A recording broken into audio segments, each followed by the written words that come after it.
Assalamualaikum warahmatullahi wabarakatuh. Salam sejahtera, Om Swastiastu, Namo Buddhaya, salam kebajikan.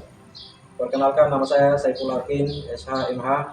Saat ini saya dosen tetap program studi Ilmu Hukum S1 Fakultas Hukum Universitas Lakinende dengan NU PTK 8954 7676 68 130272. Di video ini adalah untuk melengkapi salah satu persyaratan pengajuan sertifikasi dosen tahun 2025, yaitu pernyataan diri dosen dalam unjuk kerja Tridharma Perguruan Tinggi atau yang biasa disingkat PDD Buka TPT. Menjadi seorang dosen wajib menjalankan Tridharma Perguruan Tinggi, yaitu Tridharma Pengajaran, Tridharma Penelitian, dan Tridharma Pengabdian kepada masyarakat. Dan tentunya di dalam Tridharma ini, baik itu penelitian maupun Tridharma Pengabdian pada masyarakat, saya sudah melaksanakan. Dan video kali ini saya akan melaksanakan salah satu Tridharma Perguruan Tinggi, yaitu dalam bidang pengajaran. Terlebih dahulu, saya menjadi dosen sejak tahun 2015 dengan kualifikasi akademik, yaitu hukum pidana. Mata kuliah yang diambil pada video pembelajaran kali ini yaitu mata kuliah Hukum Pidana Internasional, dan mata kuliah ini adalah mata kuliah yang sesuai pada bidang konsentrasi saya, yaitu hukum pidana. Mata kuliah Hukum Pidana Internasional adalah mata kuliah wajib yang berbobot 2 SKS yang diberikan kepada mahasiswa semester 4. Dan kami terdiri dari 2 dosen pengampu, saya sendiri sebagai dosen pertama dan Bapak Jaya Satria Lahadi SHMH sebagai dosen kedua. Selanjutnya, sistem pembelajaran saya dengan menggunakan metode DIA atau Delivery, Instruction, dan Assessment. Delivery adalah diskusi dan ceramah. Saya menyampaikan materi perkuliahan dengan mudah dan jelas serta menarik sehingga mahasiswa dapat memahami materi dengan baik. Kemudian instruction adalah berinteraksi kepada mahasiswa, berdiskusi dalam kelompok, memberikan studi kasus sehingga mahasiswa dapat secara kritis saling tukar pendapat untuk memecahkan sebuah masalah. Kemudian memberikan tugas secara mandiri dengan bentuk menganalisis dan merumuskan sebuah kasus hukum pidana internasional. Kemudian memberikan tugas mereview materi dan tentunya memberikan tugas yang akan dikerjakan di rumah. Kemudian asesmen tahap akhir merupakan proses penilaian untuk mengukur kemampuan mahasiswa secara menyeluruh. Hasil asesmen yang diterapkan dengan harapan mahasiswa dapat mengetahui proses penilaian dengan transparan dan adil. Deskripsi singkat mata kuliah dalam RPS. Mata kuliah ini akan membahas mengenai hukum pidana yang berkaitan dengan hukum pidana internasional, baik secara aspek teoritis dan praktik. Menerapkan aturan-aturan hukum pidana nasional dan internasional, mahasiswa belajar pengertian hukum pidana internasional, asal mula hukum pidana internasional, perkembangan hukum pidana internasional, sumber-sumber hukum pidana internasional, subjek hukum internasional, asas-asas hukum pidana internasional, membedakan hubungan antara hukum internasional tentang masalah pidana, hukum pidana nasional, dan hukum transnasional, serta dapat menganalisis badan-badan peradilan pidana internasional dan mampu merumuskan kasus atau fakta dari kejahatan pidana internasional. Saya menyajikan materi perkuliahan dengan mengacu pada capaian pembelajaran lulusan yang dituangkan dalam RPS dan tentunya diturunkan dalam bentuk capaian pembelajaran mata kuliah atau CPMK, yaitu ada 4 aspek. Yang pertama, aspek sikap. Aspek sikap ini adalah CPL 1, mampu menunjukkan nilai-nilai etika yang tinggi dalam menjalankan profesi hukum, seperti kejujuran, keadilan, dan tanggung jawab sosial khususnya dalam bidang hukum pidana internasional. Kemudian aspek pengetahuan, menguasai pengetahuan dasar atau aspek teoritis dan aspek normatif dalam segala bidang hukum, khususnya dalam bidang hukum pidana internasional. Kemudian CPL 3, aspek keterampilan umum, mampu menunjukkan pekerjaan secara mandiri, menghasilkan pekerjaan berkualitas, dan dapat diukur pencapaiannya dalam berbagai bidang keahlian, khususnya dalam bidang hukum pidana internasional. Kemudian CPL 4, aspek keterampilan khusus, mampu menganalisis kasus hukum secara kritis, membedakan antara fakta dan opini, serta mampu merumuskan argumen hukum yang logis dan persuasif, khususnya dalam bidang hukum pidana internasional. Kemudian, kemampuan akhir tiap tahapan pembelajaran yang dituangkan dalam sub CPMK yang terbagi pada 16 kali pertemuan, 2 diantaranya adalah ujian tengah semester dan ujian akhir semester. Berikut sub CPMK dan pertemuan dari pembelajaran sebagai berikut. Sub CPMK 1, mahasiswa mampu menjelaskan tentang pengertian dan ruang lingkup hukum pidana internasional, itu pada pertemuan 1 dan 2. Kemudian sub CPMK kedua, mahasiswa mampu menjelaskan sumber hukum pidana internasional, itu pada pertemuan ketiga. Kemudian sub CPMK ketiga, mahasiswa mampu mengklasifikasikan asas-asas hukum pidana internasional, itu pada pertemuan keempat.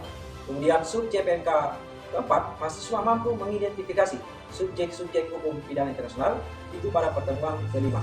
Kemudian sub CPMK kelima, mahasiswa mampu menganalisis hubungan antara hukum pidana internasional dengan hukum pidana suatu negara, itu pada pertemuan ke-6. Kemudian sub CPMK ke-6, mahasiswa mampu membedakan jenis-jenis kejahatan pidana internasional, itu pada pertemuan ke-7. Dan ujian tengah semester pada pertemuan ke-8.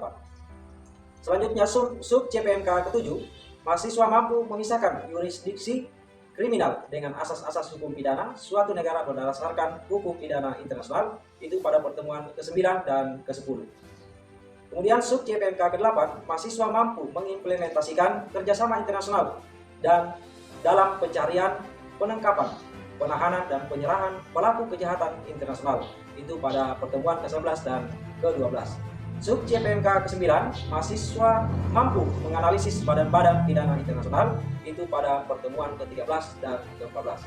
Kemudian sub CPMK ke-10, mahasiswa mampu membuat rumusan fakta dalam sebuah kasus pidana internasional, itu pada pertemuan ke-15. Dan ujian akhir semester itu pada pertemuan ke-16. Selanjutnya, materi pembelajaran. Yang pertama, pengertian hukum pidana internasional, transnasional, dan ruang lingkup hukum pidana internasional.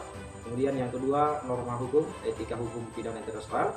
Yang ketiga, sejarah hukum pidana internasional. Yang keempat, sumber hukum pidana internasional. Yang kelima, asas-asas hukum pidana internasional dan yurisdiksi kriminal. Kemudian yang keenam, subjek hukum pidana internasional. Kemudian yang ketujuh, jenis-jenis hukum pidana yang internasional. Kemudian yang kedelapan, badan-badan peradilan hukum pidana internasional. Kemudian yang kesembilan, perjanjian Statuta Roma 1998, International Criminal Court atau ICC, konvensi-konvensi internasional, dan juga putusan pengadilan dan kasus-kasus pidana internasional. Kemudian referensi, adapun referensi yang menjadi rujukan dalam proses pembelajaran ini atau dalam materi pembelajaran ini, yang pertama yaitu karya dari Eddie O.S. Gerrits dalam bukunya Pengantar Hukum Pidana Internasional. Kemudian karya dari M. Sherif Basio-Muni, itu International Criminal Law. Dan ketiga, karya dari Muladi, Statuta Roma dalam kerangka hukum pidana internasional dan implikasinya terhadap hukum pidana nasional. Kemudian yang keempat, karya dari Lenceng Wahjo, yaitu hukum pidana internasional. Kemudian yang kelima, karya dari Romi Atma Sasmita dalam bukunya Pengantar Hukum Pidana Internasional. Dan yang keenam, karya dari Iwayan Partiana dalam bukunya Hukum Pidana Internasional. Kemudian metode pembelajaran yang saya lakukan yaitu learning, dalam hal ini tatap muka, ceramah dan diskusi, perkuliahan dalam kelas dengan menggunakan alat-alat peraga seperti infocus, papan tulis, kemudian tentunya laptop, dan juga bahan materi dalam perkuliahan yaitu dalam bentuk PPT, buku, dan lain sebagainya. Dalam proses pembelajaran mahasiswa dapat menerima materi dan menambah wawasan serta juga dapat memecahkan suatu masalah dalam bentuk diskusi dan tugas individu serta tugas kelompok. Kemudian sistem penilaian yang digunakan adalah sistem penilaian yang tentunya diterapkan di Fakultas Hukum, yaitu sebagai berikut. Yang pertama, kehadiran 5%, kemudian yang kedua kuis sebanyak 10%, kemudian yang ketiga tugas sebanyak 15%, Dan yang keempat, keaktifan mahasiswa dalam kelas itu 10%. Dan kelima, UTS sebanyak 30%. Dan keenam, UAS sebanyak 30%. Itulah beberapa hal pernyataan pendahuluan saya. Selanjutnya saya akan menampilkan pembelajaran di kelas secara rolling. Demikian, Assalamualaikum warahmatullahi wabarakatuh. Bismillahirrahmanirrahim. Assalamualaikum warahmatullahi wabarakatuh. Waalaikumsalam warahmatullahi wabarakatuh. Sama-sama kita bersyukur ketemu dengan awal karena pada awal ini kita diberikan kesempatan untuk melaksanakan proses perkuliahan dalam hal ini mata kuliah hukum pidana internasional. Bagaimana kabarnya adik-adik mahasiswa sekalian? Sehat ya?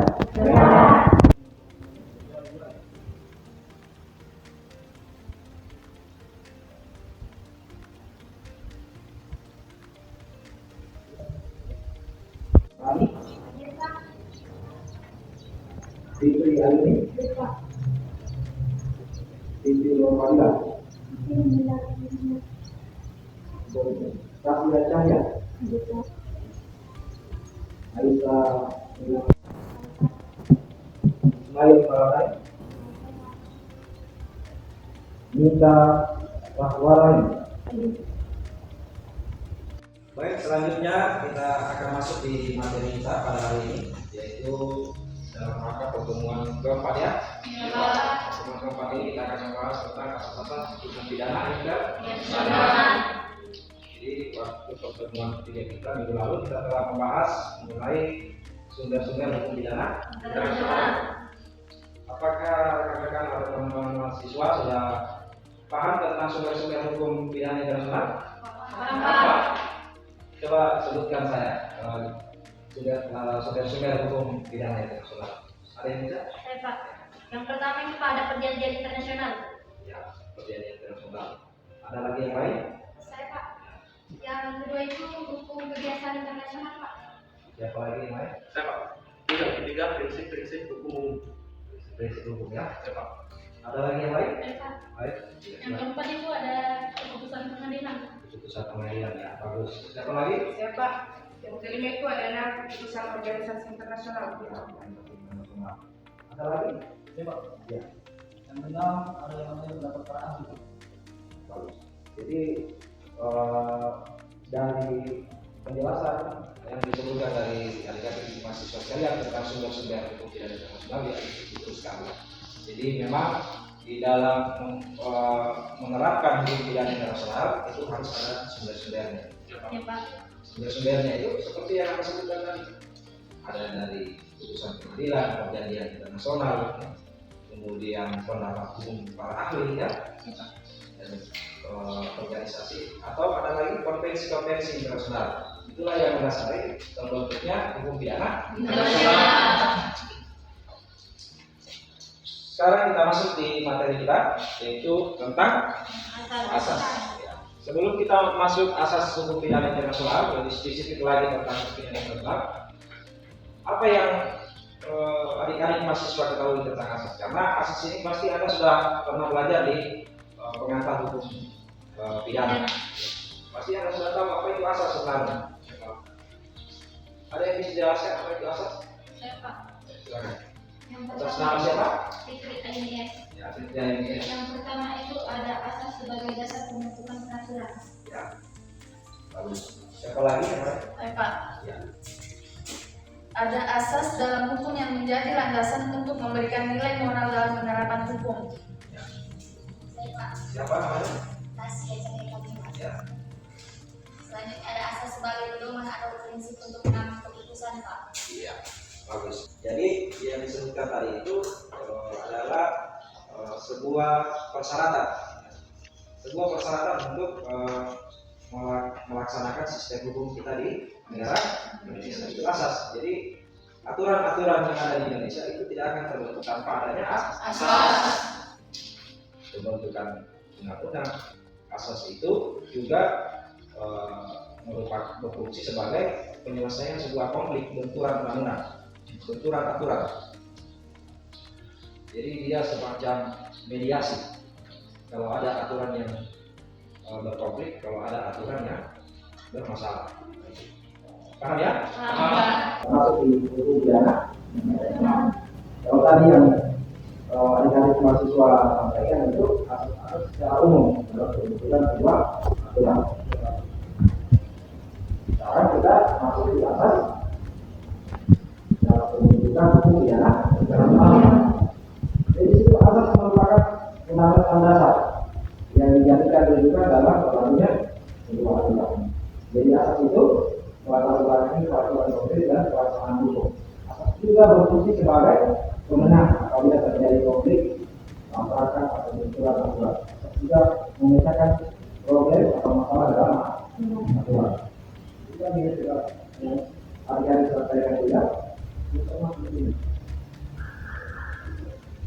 Kenapa sehingga itu dikatakan asas hukum sebagai penengah apabila terjadi? Contohnya, seperti kita di negara Indonesia, kita di hukum nasional, kita di negara Indonesia memiliki asas legalitas. Asas legalitas itu terbagi ke dalam asas lex specialis dan lex generalis. Apa itu lex specialis dan lex generalis? Contohnya,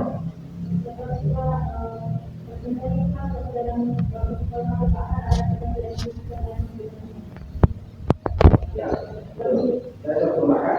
Jadi, lex spesialis dalam bahasa Indonesia itu suatu contohnya seperti ini.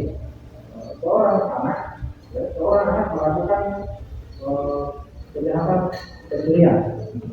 Kejahatan pencurian itu masuk di pasal 362 kan? Hukuman yang lebih 5 tahun. Nah, di lain sisi ada undang-undang sistem peradilan pidana anak. Mana yang diutamakan? Apakah yang ada di pasal yang ada di bawah atau pasal yang ada di sistem peradilan pidana anak? Mana yang lebih khusus? Mana yang KUHP atau sistem peradilan anak? Berarti lebih diutamakan sistem peradilan anaknya. Kami dengan pasal umum yang ada di KUHP kan? Itulah yang dimaksud dengan kalau kita di Indonesia ini itu pada lex. Ini sebelum kita masuk di atas hukum pidana internasional ya. Kita tahu dulu apa itu asas kita yang berlaku di hukum pidana di negara Indonesia. Dan setiap asas internasional. Jadi asas internasional ini asas yang masuk di dalam pembentukan perjanjian statuta internasional. Ini asas yang masuk dalam statuta. Yang pertama, belum berbeda ini itu pasal di 22 statuta internasional. Itu menjelaskan bahwa perbuatan yang dapat dihukum adalah perbuatan yang dinyatakan dalam statuta. Kalau kita di hukum nasional, khususnya di negara Indonesia itu, yang dimaksud dengan perbuatan yang dapat dihukum adalah perbuatan yang dinyatakan dalam statuta. Asas legalitas. Ya? Jadi tidak ada sebuah hukuman apa adanya aturan. Sama juga di hukum pidana internasional di dalam statuta Roma itu dijelaskan bahwa perbuatan yang dapat dihukum adalah perbuatan yang dinyatakan dalam statuta Roma. Perbuatan apa saja nanti kita akan bahas ya. Kemudian yang kedua, mengubah kewenangan pasal 23 statuta Roma itu dijelaskan dapat dihukum jika bersalah sesuai dengan statuta Roma. Jadi kalau di atas tadi belum dari perbuatan apa saja yang dilakukan saat ini dia atas kewenangan nilai itu dapat dihukum jika bersalah sesuai dengan statuta Roma. Jadi dia bersalah di dalam pasal itu ya. Selanjutnya asas non retroaktif.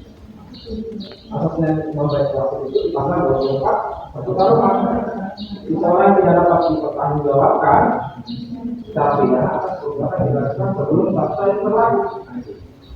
Dan asas non retroaktif ini juga berlaku negara kita, hukum nasional kita. Tidak ada hubungan bagi seseorang sebelum berlakunya sebuah aturan. Contohnya seperti apa? Kasus apa yang pernah terjadi? Belum ada aturan, belum disahkan aturan. Seperti tidak pernah terjadi kasus kembali. Kasus kembali tidak ada undang-undang yang aturan dengan aturan undang-undang terorisme. Tapi belum dilakukan. Tapi dalam bentuk persiapan rancangan belum dilakukan seperti belum disahkan. Kasus bom Bali itu tidak dapat diadili. Sekarang kalau terjadi kejahatan-kejahatan, adakah kejahatan-kejahatan sekarang yang masih ada, yang masih belum ada aturannya? Kalau kita pikir-pikir, kayaknya sudah tidak ada ya. Sudah tidak ada. Tapi kita tidak tahu tempat apa yang di dalamnya, genosida, kemanusiaan, resi. Kita belum ada, termasuk kita belum meratifikasi Statut Roma. Kita tinggalkan itu, kita masuk lagi di individual criminal responsibility. Asas ini adalah pertanggungjawaban secara individu. Jadi hukum pidana internasional, kejahatan pidana internasional pertanggungjawaban secara individu. Apakah dia kepala negara, apakah dia kepala pemerintahan, ataupun apakah dia panglima perang, apakah dia komandan militer. Kalau dia melakukan kejahatan perang, kan banyak prajuritnya. Jadi bukan diadili semua prajurit yang melakukan perang, tapi yang memerintahkan, yang menjadi komandan. Kalau presiden, kalau dia kepala negara, presidennya atau perdana menterinya, itu yang diadili ya. Banyak sekarang kasus-kasus genosida, perang kemanusiaan yang terjadi. Siapa kira-kira yang akan diadili? Pasti komandannya, atasannya, ya, panglima perangnya. Kalau dia melakukan, kalau ada suatu kelompok yang melakukan kejahatan, kemudian pemerintah tidak menanggapi atau tidak memberikan pengertian dari kelompoknya atau masyarakatnya, maka berarti negara lain, berarti yang akan diadili kepala negaranya. Paham ya? Individual responsibility. Dia secara individual, tidak ada yang diadili semua yang bangsa, yang memerintahkan saja. Kemudian superior responsibility, pertanggungjawaban pidana dari orang gereja. Jadi ada kesalahan yang terbaik, itu superior responsibility. Pasal 28 satu tahun ya. Jadi sini ya, pasal 20 tidak seorang pun boleh diadili dan itu dia telah dinyatakan salah. Ini juga kita terapkan di negara kita. Sudah pernah dengar kan? Ya. Setelah saya paparkan materi dan berinteraksi berdiskusi tentang asas hukum pidana internasional ini, apakah ada dari mahasiswa yang belum mengerti, belum dipahami? Silakan untuk bertanya. Iya, pertama. Ya, silakan. Apakah saja kasus-kasus dalam hukum internasional dan kasus-kasus hukum pidana nasional yang menjadi utama dalam hukum pidana internasional? Ya, baik. Jadi pertanyaan adalah apa saja asas hukum internasional dan hukum nasional yang menjadi sumber utama dalam hukum pidana internasional. Jadi pertanyaan itu sebenarnya saya sudah sampaikan di awal dari kuliah. Jadi asas-asas hukum internasional itu adalah asas legalitas.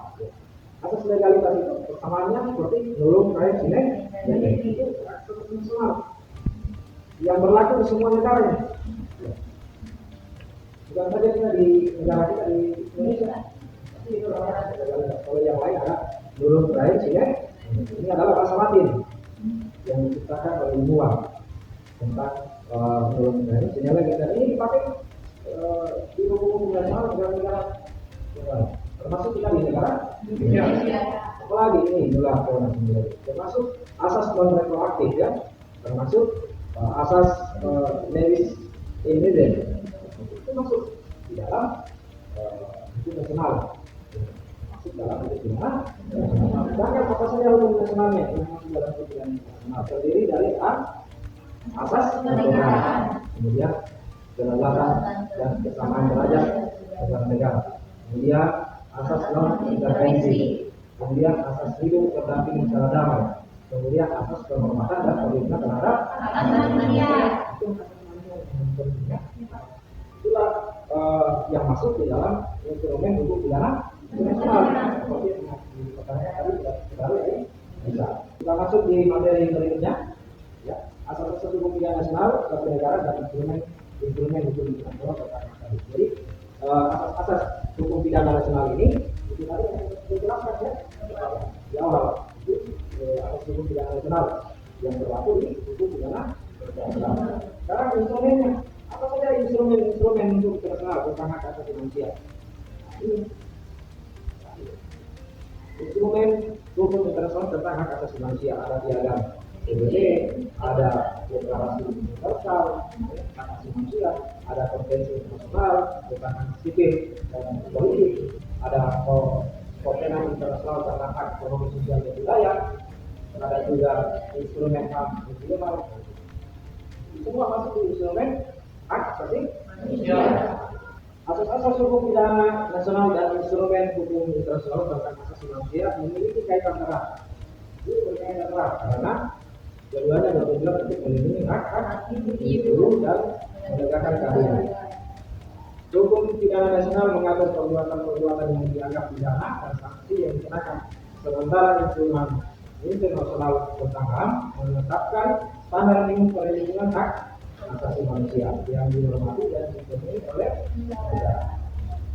Jadi inilah yang menjadi instrumen sebuah hukum pidana internasional untuk menerapkan kejahatan yang ada di negara. Ya.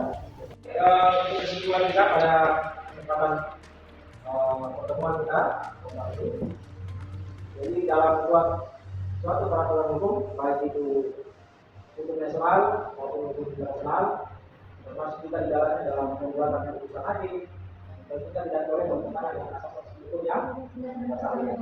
Kemudian asas hukum merupakan suatu asas yang melatar belakangi dari terbentuknya suatu hukum konkret yang akan diterapkan dalam kasus nyata. Pada dasarnya hukum pidana internasional itu bersumber dari dua bidang hukum, yaitu hukum internasional mengenai masalah-masalah pidana hukum, termasuk asas-asas hukum pidana nasional yang mengandung dimensi internasional. Oleh karena itu maka asas hukum internasional di dalam pun tentu di belakang bersumber dari asas hukum dari kedua bidang hukum. Jadi pada intinya asas hukum pidana internasional bersumber dari kedua bidang hukum, baik itu hukum nasional di negara-negara maupun hukum pidana internasional yang termuat dalam perjanjian Fakultas Berpengaruh. Paham ya? Sebelum kita menutup pertemuan kita pada pertemuan hari ini, silakan Anda catat untuk tugas yang akan dipresentasikan pertemuan berikutnya ke depan ya. Yang pertama sebagai soal dasar. Yang pertama, jelaskan pengertian atas hukum pidana internasional yang ada di Statuta Roma. Jadi jelaskan yang atasnya ya. Kemudian kedua, klasifikasikan asas-asas hukum pidana nasional suatu negara dan instrumen hukum internasional tentang hak asasi manusia. Kemudian yang ketiga, jelaskan mengenai hukum asas-asas hukum nasional yang merupakan perpaduan antara hukum pidana internasional. Itu tes untuk soal tulis ya. Anda analisis apa penyebab dikeluarkannya surat penangkapan ini, kemudian asas yang masuk di dalam pernyataan ini. Asas yang masuk dalam asas ini, ya, baik Pak. Cukup jelas ya? Jelas. Bahwa kita tugasnya untuk membagi kelompok, ya. Kemudian tiap kelompok akan dipresentasikan pada saat pertemuan. Demikian pembelian kita pada siang hari ini. Apabila ada kesalahan, ya, saya menyampaikan materi, maaf tidak ada sendiri. Kemudian apabila ada hal yang baik, semoga kita diberikan kesempatan untuk bertemu di pertemuan. Demikian terakhir Bapak Ibu Saudara, wabillahi taufiq wal hidayah. Assalamualaikum warahmatullahi wabarakatuh. Waalaikumsalam warahmatullahi wabarakatuh.